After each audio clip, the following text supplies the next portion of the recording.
1966. Location, Le Mans, France. Why is this so special, you ask? Well, it's because the car company Ford dared to try something that everyone thought was impossible. They took on the infamous race monsters of Ferrari.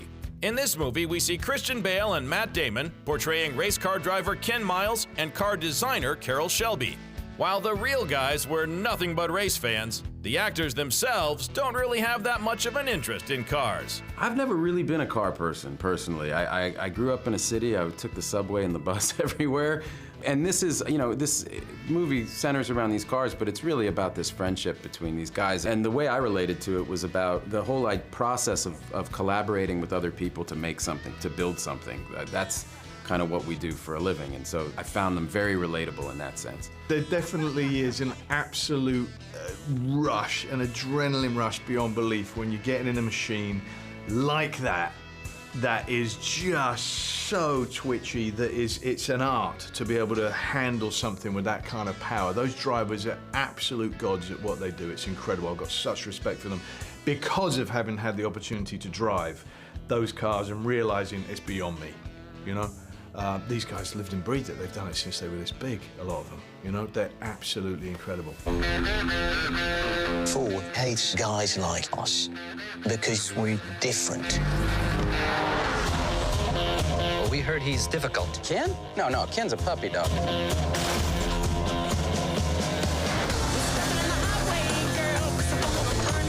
It's awful. If there's a problem, the computer will find it. Get some Scotch tape and a ball of wool. What are they doing?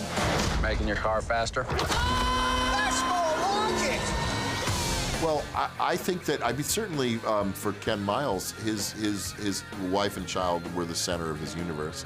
I think it was one of the reasons we tell that story is that, to me, Ken was kind of two personalities, this kind of driven, obsessive racer, but also a very dedicated family man and a good dad. And that I thought it was important to understand both sides of him because I didn't want him just to be kind of a wild man on the track.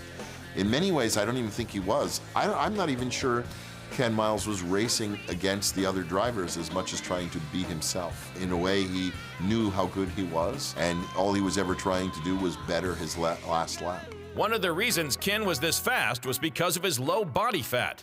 And what a coincidence, that's one of Christian Bale's specialties, as he's known for gaining and losing a lot of weight for his characters. It's still hard, but I did know on this one, I rolled up, Jim going, do you want to play Ken Miles? And I was like, oh, I can't even fit in the bloody car, right? But I knew, hey, I needed to lose this weight and get healthy for myself anyway. I've got to stop doing that crap. And so it was actually a good thing to have a deadline and really strive for that. And you're quite right, because the lighter they weigh, the more the horsepower works, right? But also in this era, they weren't quite the athletes that they are nowadays. These guys. Ken was actually ahead of his time. He was quite a health nut. He would run a lot. He was very healthy and whatnot. He gave up smoking. What Christian did, this is 70 pounds. That's a lot of weight.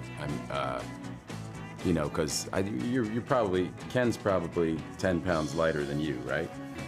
Yeah, more than that, yeah. But the Cheney was, 70 pounds heavier than Ken, and so that's where he was coming from. That's like losing a person off of your body. That's a lot of weight. See if Christian Bale lost enough pounds to beat all the others in the race of Le Mans, as he and Matt Damon can now be seen in the action race movie Ford vs. Ferrari.